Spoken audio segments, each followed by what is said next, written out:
Welcome, everyone. Thank you for joining Labor, Love, and Leadership, Making Good on the Promise of Birth Equity. This is going to be a great conversation that brings both our head and heart to a discussion on what it means around liberation for birth and childhood and parenthood, to be able to create an environment where we recognize those that are giving birth can do so in an environment that is kind, that is caring, that is loving, and that is in their control in all ways that they see fit. We're joined today by Nashira Baril, who has been on a journey with her vision and her power to bring that liberation to birth equity. To get us started, let me hand it over. My name is, by the way, Craig Andrade. I'm the Associate Dean of Practice and Director of the Activist Lab at BU School of Public Health. Let me hand it off to Professor Lois McCluskey. Lois? Hi, thank you, Craig. What a beautiful way to frame our conversation we're about to have. And welcome, everyone. I've known Nashira, as you have too, Craig, for many, many years. We've known each other, Nashira. And I'd like to start this conversation with a really core question. Tell us about what has led you in particular to this work. Thank you for that question. I think about that a lot. I answer that question often. And in particular, to be back here at BU School of Public Health in the Talbot building makes me remember the people and the ideas that were really seated here, the relationships. I can remember really specifically having lunch down the street in the South End with Dr. Joanna Rory, midwife and retired professor from BU, and her mentioning this idea of a birth center in Roxbury and this age-old idea that she and other midwives and community organizers had held since, the 80s. And I think the reason that when she mentioned it very casually over lunch, like her first mistake, because everything Don't after tell that. you something casually. It's that Everything important. after that. But I think the reason it landed differently for me, two things. One is I had just given birth at home myself and really felt this incredible power, this incredibly transformative experience to birth in a place that felt safe, to birth with a midwife that I trusted, to have my mom and my partner there, candles, playlist. It was really as we designed it. And I felt incredibly powerful in choosing that. I felt exhausted by having to fight to navigate for that.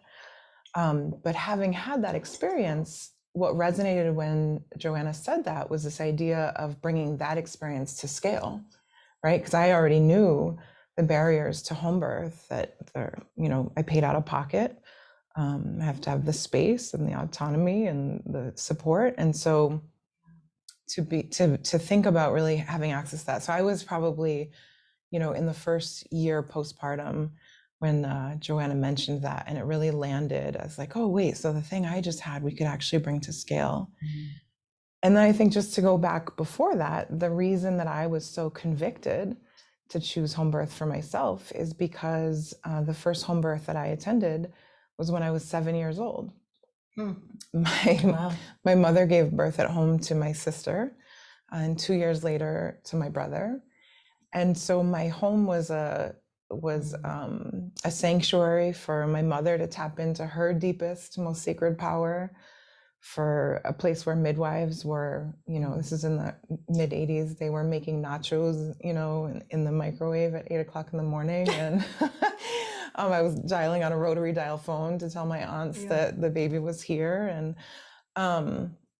but that was all very normal for me as a child. And so I think that as my early experience, my mom later became a doula and then later became a certified nurse midwife. And so I think I was well out of college, maybe even in the time I was in graduate school, before I visited a friend in the hospital after they had given birth. And so really, like, that was my orientation. And I think because of that worldview, when Joanna mentioned the idea of her longing for a birth center, it just hit me. And the last thing I'll say is just that I spent the majority of my career down the street at the Boston Public Health Commission. And while I grew in my leadership and my analysis there, it was really hard to be so steeped in the data of the racial inequities, in particular in maternal and child health, kind of always, showing the maps and talking about how bad the outcomes are. And I spent more than a decade there, and the data wasn't changing. And so to have that experience of my own, and to have the data that I was the only one in my immediate circle who had chosen out of hospital birth, who had access in that way, and also my story really felt like it was in contrast to the story of a lot of my friends who had very different experiences. So it's kind of. Just a quick follow-up to your comment about those years steeped in the data at Boston Public Health Commission. That's when you and I met. That's right. Way back 21 years ago. And I had just finished doing deep dive into the racial disparity in infant mortality. You were even then, though, Nashira, leading a neighborhood coalition to give power, or to facilitate, bring together people from neighborhoods in Boston experiencing those outcomes to work together to do something about it. So you've always been on the fight side, but always also on the visioning side. Thank you. So it's really incredible to sit here 20 years later on the precipice of bringing to birth the first freestanding neighborhood birth center in Boston. If I could follow up on that just a little bit, I think the thing I'm feeling most these days is the possibility of our kind of collective future is much less the fight to try to retrofit and change institutions and systems and policies that really were never created for most people to thrive and be healthy. We're really established to create advantage for a select few historically, and they continue to manifest in that way. And I think so much of my work has been in governmental public health, kind of trying to work from inside. And the thing that feels so deeply liberating for me now is to be just like radically reimagining, like we've like kind of jumping off of the ship of retrofitting, right, other systems, and just imagining what's possible. And in doing that is a deep remembering, right? Because midwifery is not new,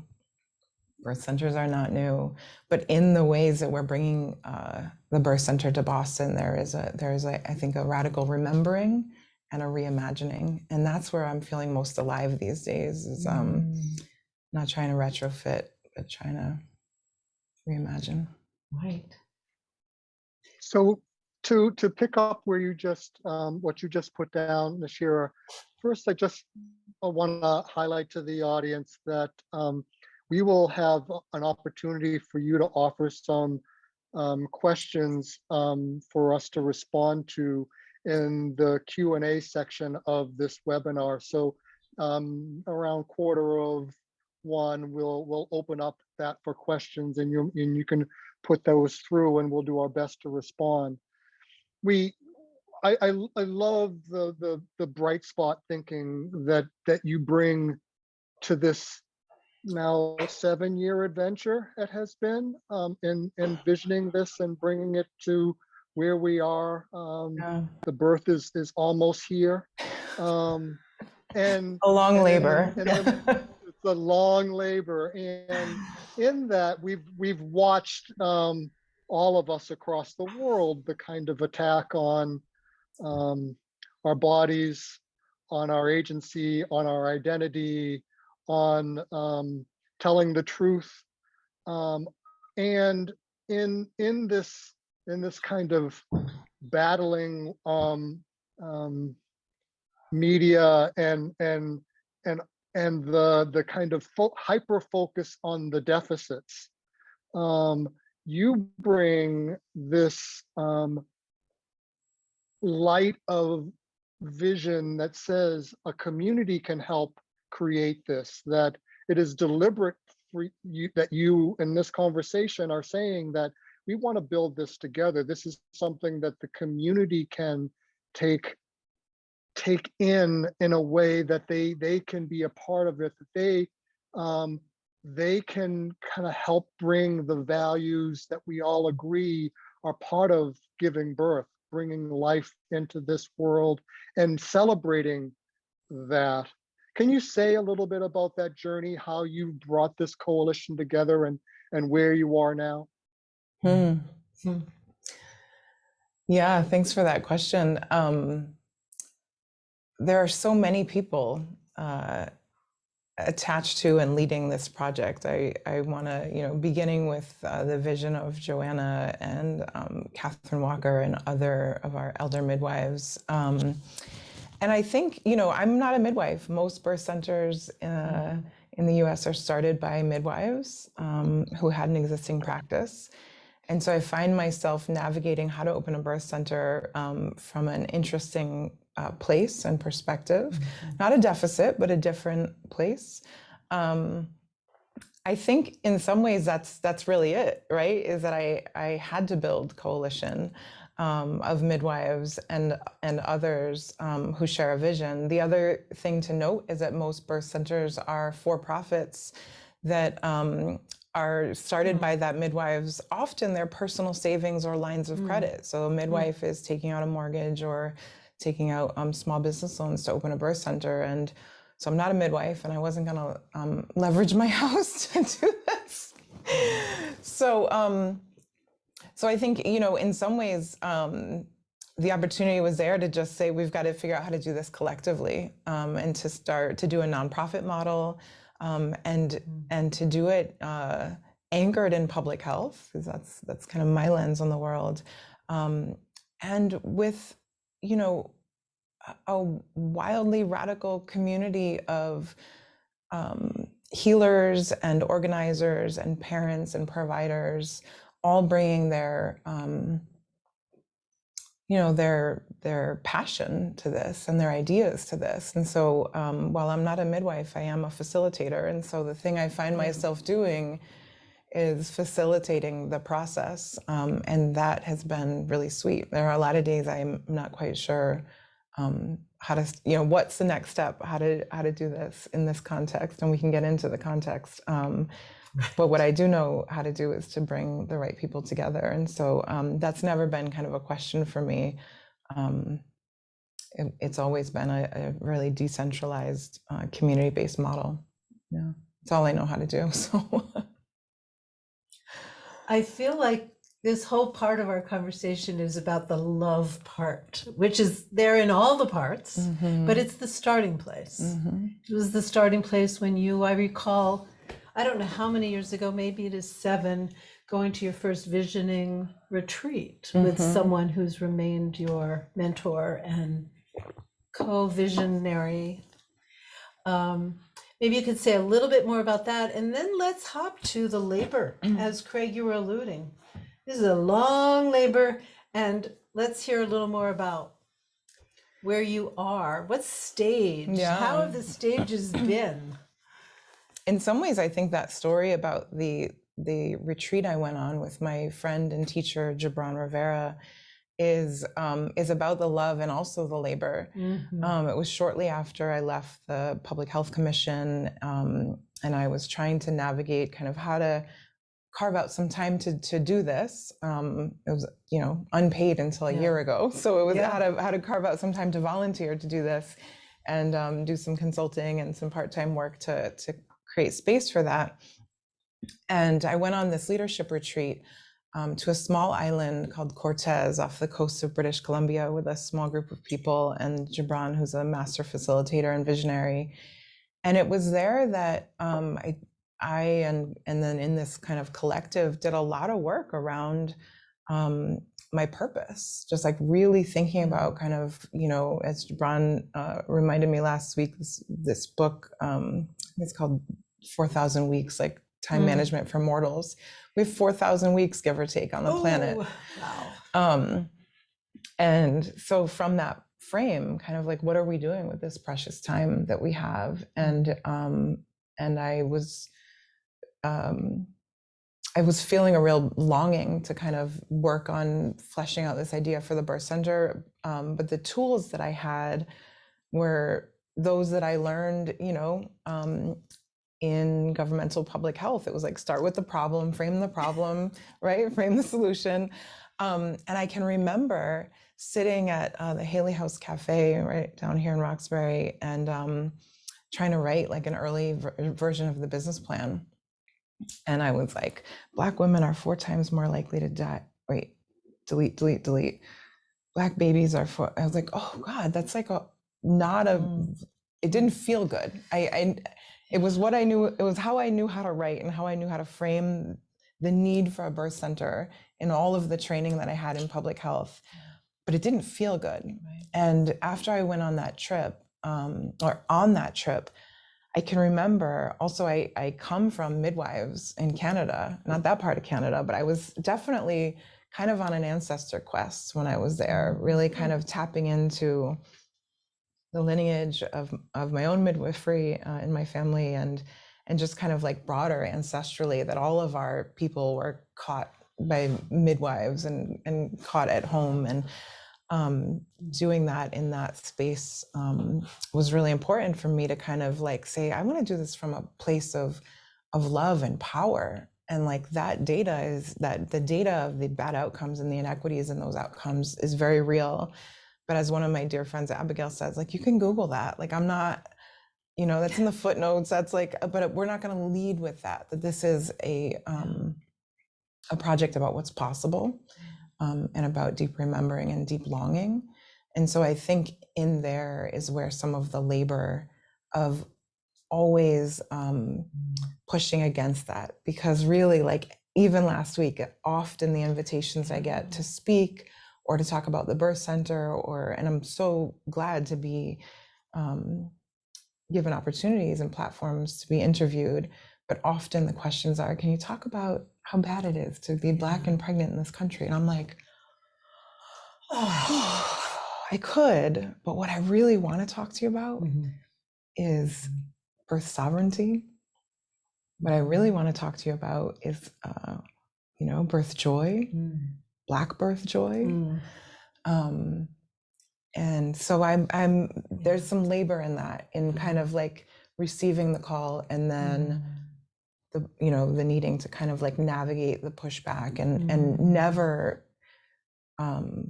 not talking about the need and the trauma and the inequity. But for me, it's been, even just in my own body, it's just been important to like lead with what's possible. So there's some labor in there, having to navigate that, because public health folks, we just love that data. Nashira, I mean, professor of public health, right? I am so glad to be reminded through you, because I feel it in my white body too. That is the trauma of always talking about bad outcomes, especially bad outcomes for Black pregnant people. Because it is my area of work as well. And students are learning that from us, and that is not good. And they too are bringing to us.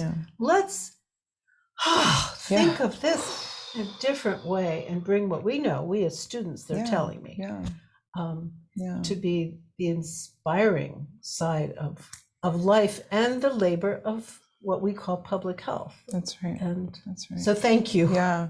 I think, just the data that I do talk about a lot in that reframe is talking about the crisis of maternal health and the way that it bears down inequitably on folks of color, and in particular Black folks in this country. But that when we zoom out and look at the US compared to other economically advantaged countries, we're not doing well as the entire country.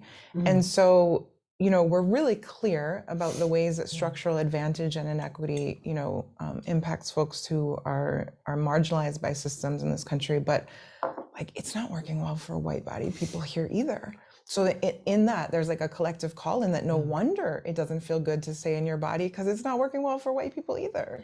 By and large, we did an early needs assessment. Shout out to Dr. Jean DeClercq, who was like, well, you need to do a needs assessment and see if we build it, will they come? And I was like, Jean, of course they will. But we studied it.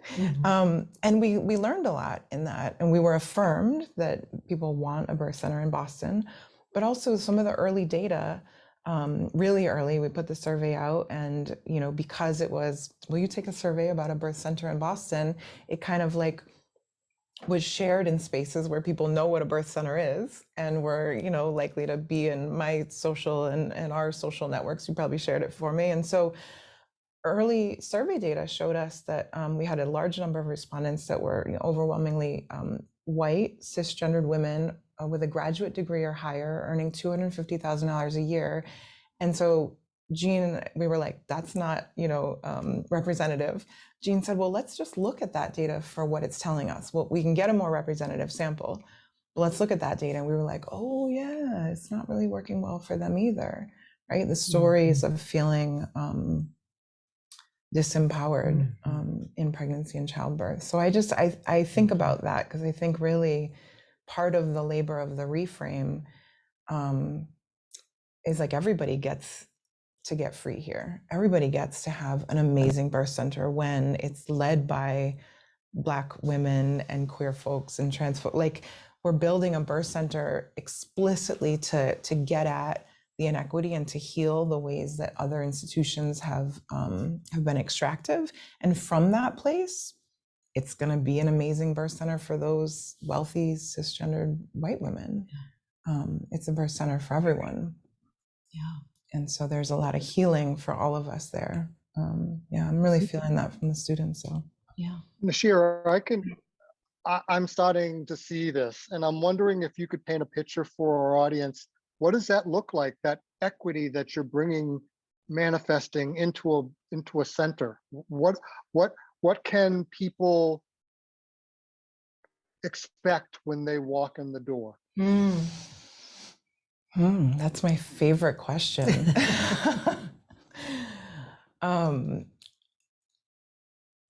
I expect people to feel it in their bodies, like to feel kind of like whoa, I have never known healthcare could feel like this, right? I've never kind of been in a space to receive care and to give birth and to, be tended to in a place where so much thought is given to how the space actually facilitates equity.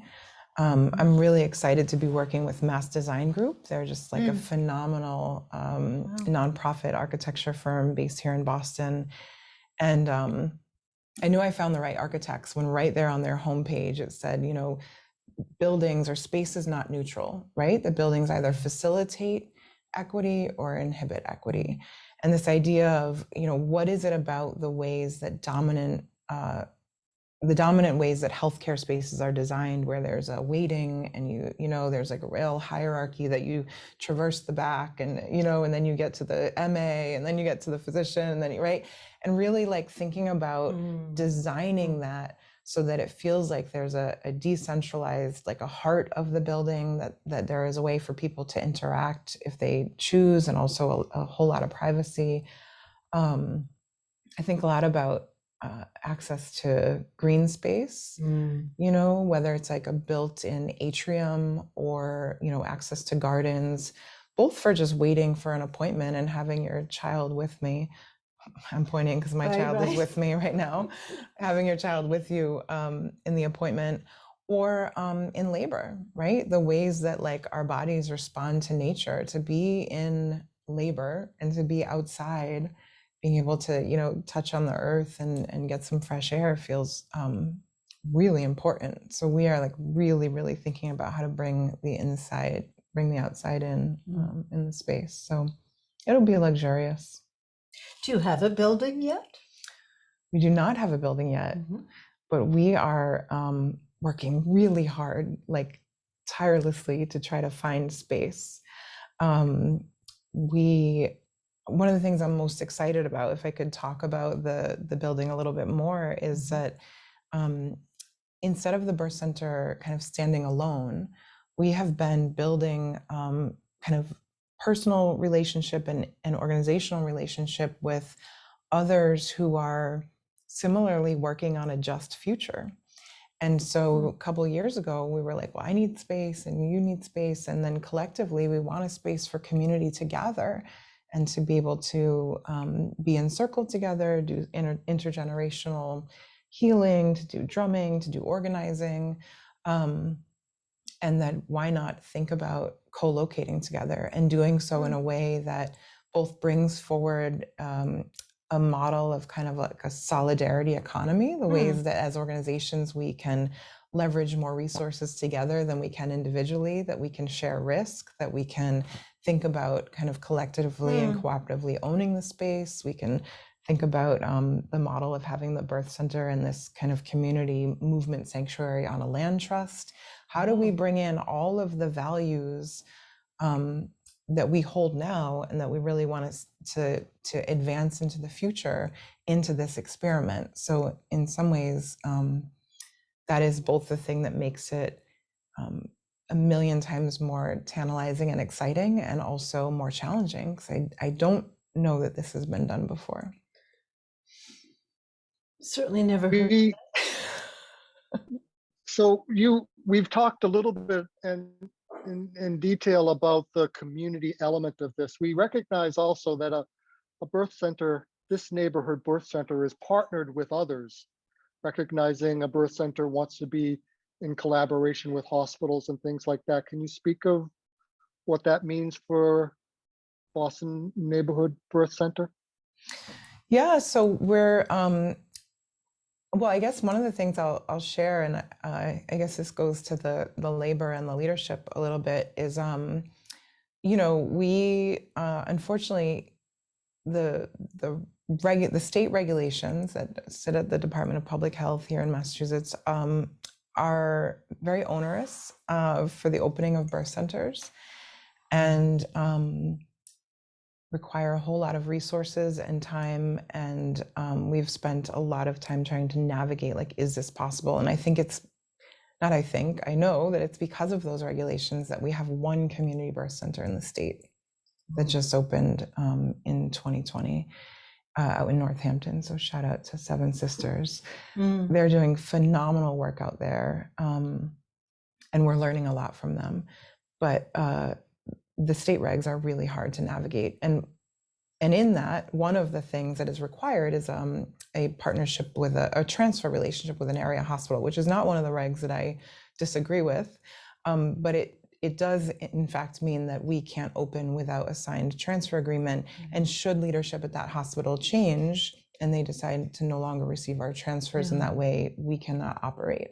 So there is a way that it kind of like maintains an incredible power and equity between hospitals and community birth centers. And really, because of EMTALA, the legal law, right, that says that hospitals have to receive people in emergency, there's a whole lot to be said about that. But one of the areas that I felt a couple of years ago, and like a little bit of my growth in this project, I felt like knowing that, and with this incredible power and equity with me as a volunteer, with a small volunteer board, we were going to have to really fight these big area hospitals to partner with us, right? To just agree to a transfer. And in my head and in my body, I carried a lot of that fight. I was like, we are going to organize, and if we need to, we will like march in front of the hospital and say, we need a birth center. And and it was in a very defensive place, right? And I can feel the way that, when we're in that position, we're clenching, right? And feeling very tight. And I was like, I could not figure out how to even approach navigating the hospital thing. And then I started to be like, well, I've been working in public health in Boston for, at this point, almost 20 years, like a couple of years ago. And I said, well, I know a lot of people in hospitals. So we just started to call the people that we know and begin to organize a little bit, right? And so called people that we know and trust in some of the major teaching hospitals here, and everyone was incredibly receptive. And I guess I thought that I had to have this like full-on presentation. That's really one of the ways that like white supremacy culture gets in the body, right? It's got to be perfect, and I've got to shoot it all in one shot, and I'm going to like take a presentation to the C-suite. I wasn't even going to get a meeting with the C-suite, right? But that was kind of how I was feeling. And instead, I was just calling Julie Model Santiago, who I met here at BU, and calling friends at other places and saying, we've got this idea and can we have a conversation? And then they would say, you should also talk to this person in OB. And so we just kind of organized our way. And now I'm excited to say that 2 of the big teaching hospitals here in Boston are really eager to partner with us and to provide a transfer relationship. And in the kind of organizing and in my own shifting and my like stretching into my leadership around that, I started to take more of a position instead of like, we're going to, chant outside of their office, was more like, what if we just kept doing the thing, this amazing, incredible vision, and kept building community around it and kept like holding our values and our pathway and put ourselves in such a position that every hospital in the city was jockeying for our partnership. What if the CEOs of the hospital were like, can I get Nashira on the line? Pick me. So that was the thing that we kind of held, like, what if they could all be like, pick me? And I think we got a pick me email last week. Did you get picked? Yeah. We picked them. Yeah, we did. We put ourselves a little bit more in a position of power. All of the data is on our side. That birth centers, meet a triple aim, better outcomes, better experiences, cost savings. It's better for the hospitals when there's a birth center or more birth centers in the community.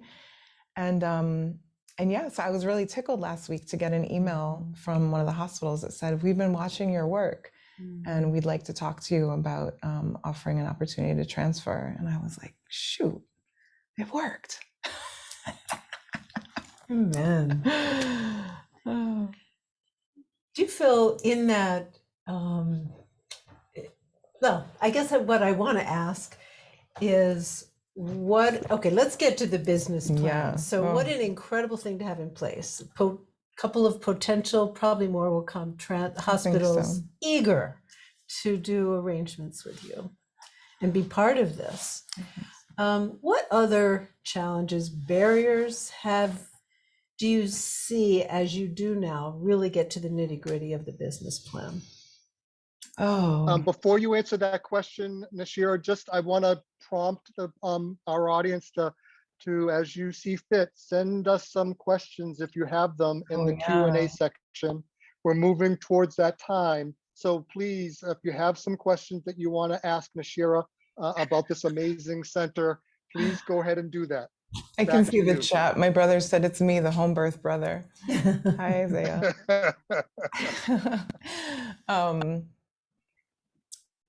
So what are some of the challenges? I mentioned, the regulatory context here. It impacts who we can hire.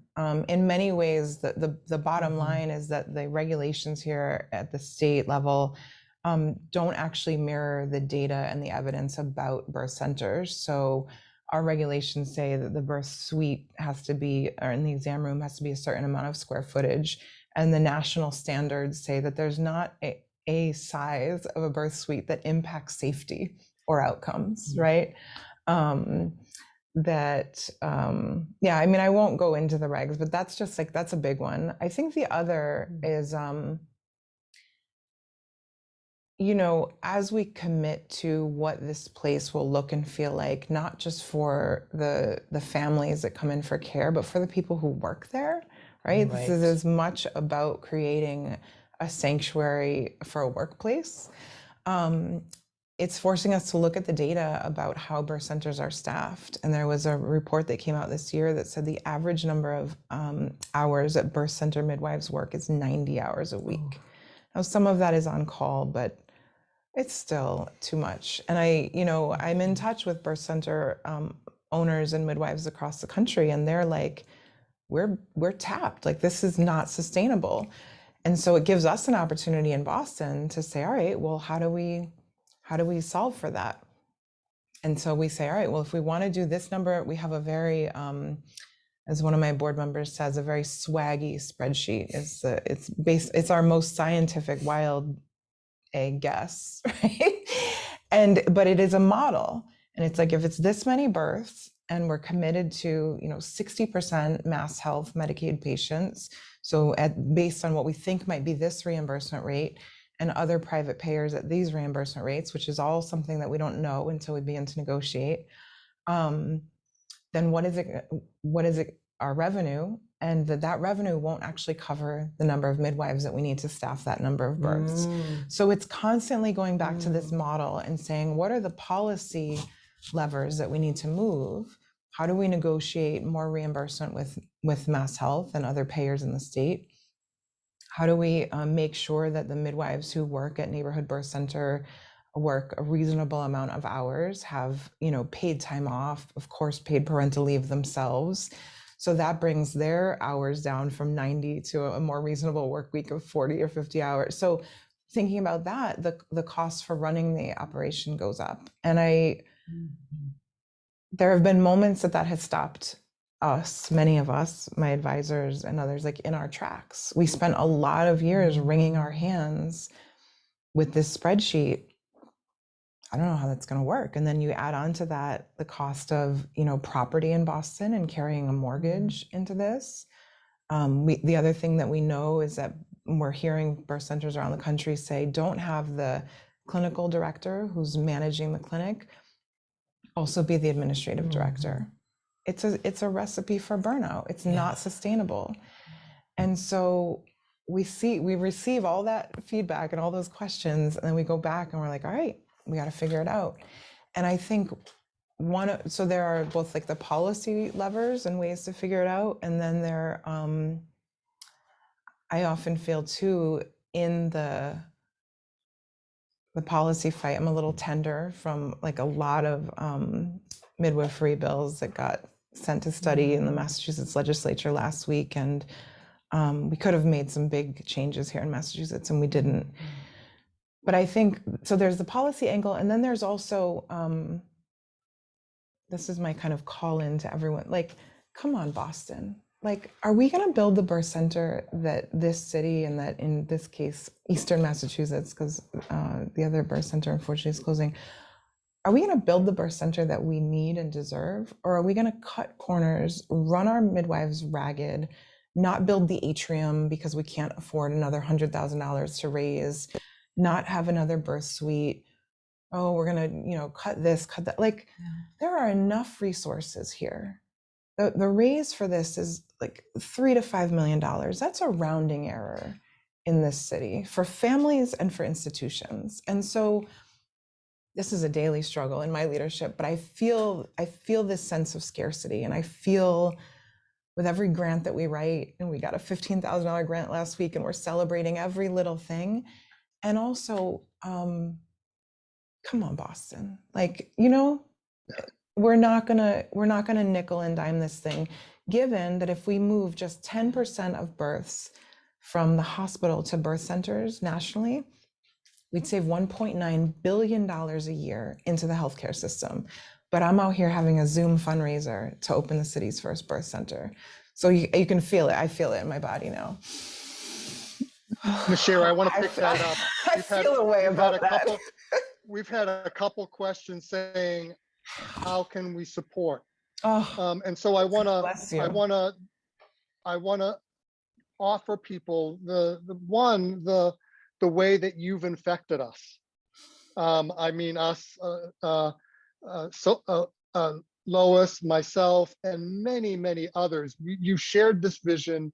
You shared this dream. This dream is becoming real, ever more real. The amounts that you've raised, the connections with partners, hospitals and others, the kind of more people that want to join in.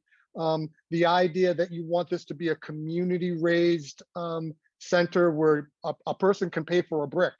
And I've just put the link to how people can donate anything that they want. I want to give all I can in action and in resources in a way that feeds this dream. Do you want to say anything about that? Yeah, thank you. That and seeing the chat a little bit like brings me right back down, because I feel this tension and I feel this scarcity about having to fundraise for this thing that is gonna, improve outcomes and save lives and save money. And I also feel really clear that we are going to build this birth center, right? That like 80% of our donations to date come from individuals. Wow. We've raised nearly $1 million. Like nearly, like this call might actually put us over. We're so close. Wow. And, we're on the path, and it has taken, it was 7 years of that early kind of like needs assessment and building the board and continuing to look at the regs and go like, is that even possible here? And, but once we really, started moving, I remember a board member sent me the first check in the summer of 2019, after I was kind of feeling completely stretched by working full-time, volunteering to do this, having 2 small children. And I said, how is it that this thing designed for wellness, and in particular with Black women at the center, is going to take me out on the way there? Right? Like I was like completely like paying for the website out of my pocket. And I remember. Yeah. Yeah. You were part of that early call when I was like, I need some like support here. But I think, but we set off, we raised $10,000 in the first year. And then 2020 was here, and, all the things, really catalyzed this. The demand for out of hospital birth, that was always there, but really shot through the roof. Home birth in Massachusetts has gone up 49% during the time of this pandemic. And our calls started coming in. Are you open yet? Are you open yet? And of course, in April of 2020, I was like, no, I'm working full time. My kids are home. No, we're not open. But we could have, if we had the resources then, because in 2020, we had the business plan, we had the legal structure, we had everything. And we've essentially been fundraising since then. And so in some ways, the call in is like, let's let it not take another several years. Let's be open for the folks who need us now. So I don't know if that answers the question, but I feel strongly that community is gonna support this birth center. And I said all the things about reimbursement and policy.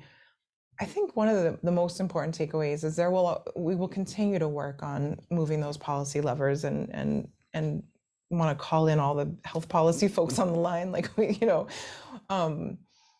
could use your support and your advocacy. But I think once we have the capital resources for the building purchase, the restoration, the retrofitting, the birthing tubs, all of that, and the initial staffing, it really is a reimbursement model. And so while there's some tensions and things to be ironed out in how to do that, I feel like once we get the capital to open, we will be in a really good and sustainable place. So in some ways, I feel like the push for fundraising is right now to get the building, and then we'll always have some ongoing philanthropic need to meet. But midwifery care is covered by insurance in Massachusetts. And so by and large, the care will be covered. And yeah. Nashira, I want to get to, we have 4 questions that I want to share, and we'll move through them. So the first is an anonymous attendee. I love the idea of this being a place for everyone. How do you ensure that the privileged white cis women don't take opportunities away from underprivileged folks? Is that a concern? That's a good question. It comes up, it certainly comes up for us. I think there's, I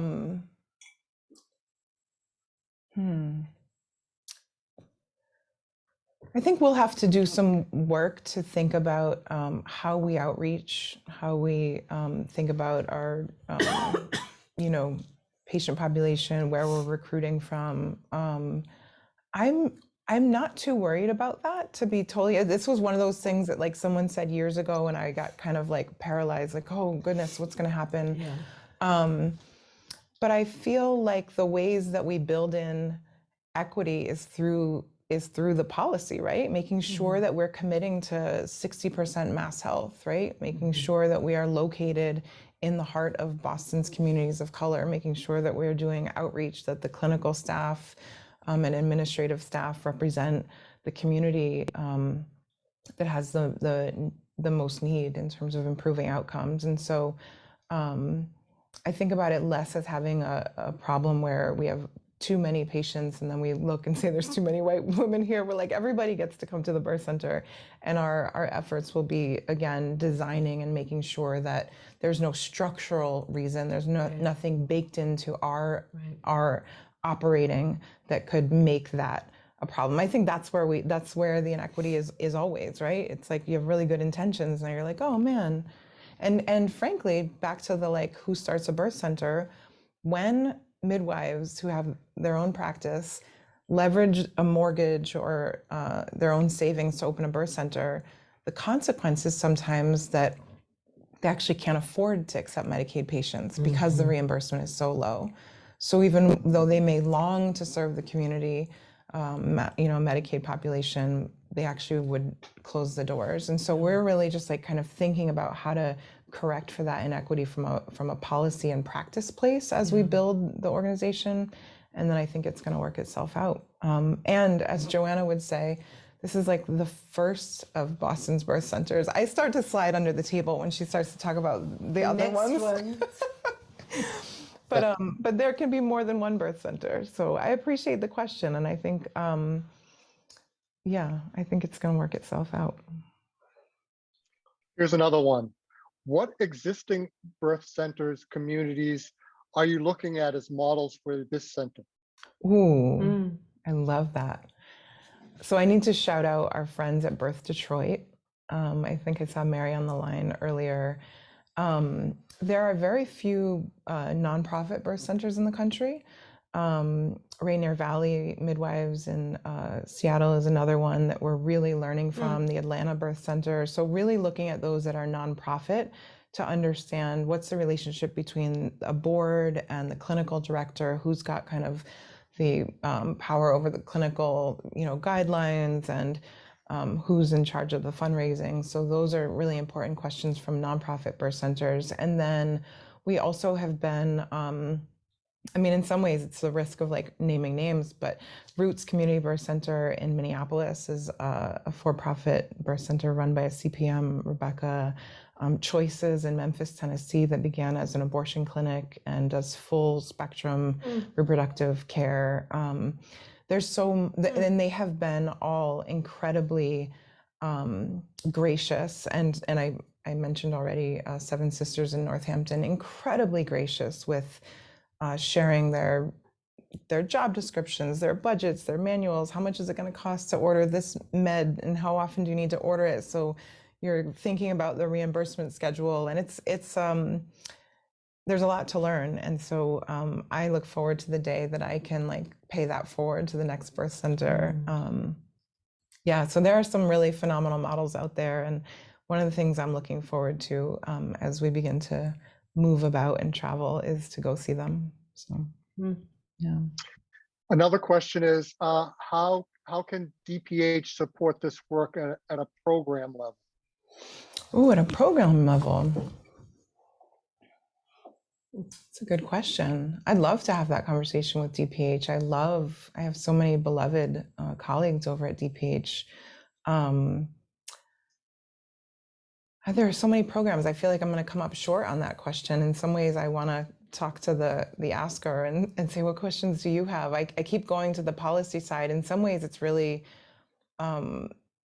it's not the program answer you're looking for, but it's the inside-outside organizing, that the program folks at DPH can do some inside organizing, talking about like lifting up the outcomes of birth centers, talking to the leadership inside, and and supporting us on that. And then I think we also are really thinking about a doula program, and I know DPH has been working on assessing and thinking about doula and coverage for doulas. And then I think, DPH has been at it for a long time and thinking about how to operationalize equity. And so, I'll be like, what are some of the lessons learned from inside? Well, it's worth mentioning that you've been part of the spark of helping DPH as I was there to center in racial equity in ways that bring the community closer to the center of the work that the DPH Department of Public Health has done, and that it's continuing that process in large part because of you and Abigail and others. So I feel so grateful for that. One final question. You've been working on this for years and have made such great progress. However, when things seem to be stalled, how do you keep your hope up?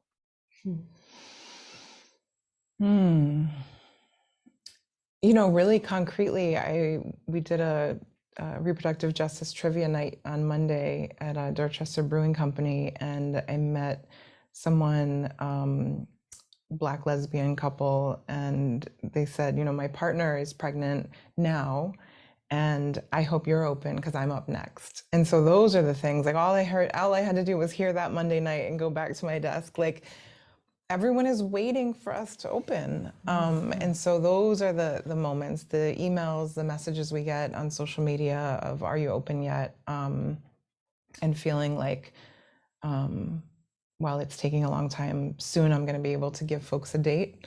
And that's one of the things that keeps me going, is just the need. And then I think, I think a lot about my own childbirth experiences and how much they completely transformed me on like a cellular level, that I feel so powerful in some ways. Like I'm kind of cocky because I gave birth on my living room floor twice, and I'm like, I feel really like powerful about that, and that changes how I move around in the world. And so knowing that that's possible, and I want that experience for people, whether they give birth in the hospital, have a belly birth, a cesarean birth, or a home birth. I want that power and transformation. But I think about that a lot. And so I feel like when things are stalled, I'm like, we actually can't afford this, because we are instead walking around with a lot of trauma. And we also pass that down. Right. We also pass that down on a cellular level. And I used to, again, when I was back sitting at that cafe, I was writing from a place of, here's all the data and here's how safe birth centers are. And now I'm like another Lancet report just came out today, right? There's study after study about safety and about impact. And so those are the things that I spend less time there and more time on kind of what it looks like. Because I just, I long for the day that, in grant applications and they say, can you like summarize the problem? I'm like, just Google it. Yeah. I love that. Yeah. There's one person says, can you say a little bit more about the land trust that you spoke of earlier? Yeah. So, I mean, this is an area that I am learning. I'm not an expert on this. What I know is that the model is intended to take the land off the speculative market, right? That it kind of like ensures that the land and the value of the land is held by community. And so what we could do is buy a parcel and then create a legal structure where the land is held by a community land trust. And then the building is then leased for, a period of 99 years or so. And I think just as I, again, am learning, but kind of deep values around,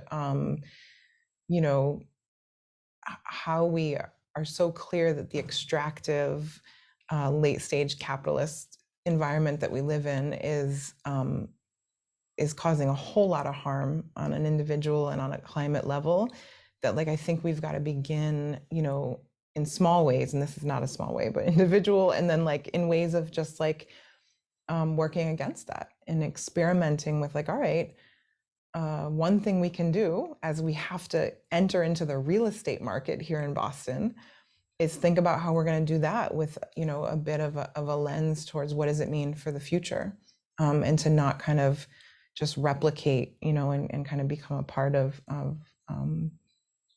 buying land and having that increase in value. I'll share with you one, I know we're at the end of time. I just want to kind of leave you both with one thing is we said, well, when, you know, as the land and the building do accrue value, what would it mean if all of the babies born at the birth center had an equity stake in the building? You know, again, I'm not sure how to figure that out, but I've got some good economists around who can figure that out. I do want to, if I could actually just pose a quick question to you all as we wrap. Do we have time for that? We've been doing a series of fireside chats, and the thing that we ask in closing is, what would it mean for us collectively if we held birth sacred? What would it mean? I love that question. You know, I previously we spoke, Nash, and you talked about how that you felt like a tiger as you gave birth in your space in the way you wanted to, and I, as a father, see how, you know, there were times when fathers weren't in the room, and now that we're in the room, but still it's sterilized. To be on the floor with my partner and see our child come together and work together as partners in the birthing process, that kind of spirituality that filters through a whole family and builds that kind of ethos of joy and celebration in life.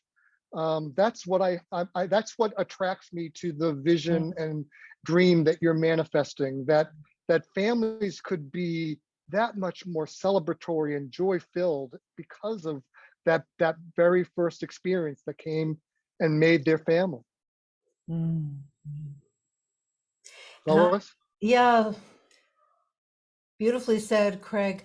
I think I really love and appreciate how you bring in the possibility of sacred birth collectively, even when the initial birth experience is not the ideal, everyone present in the home that's going to have the beautiful births that will happen at the birth center that you're envisioning.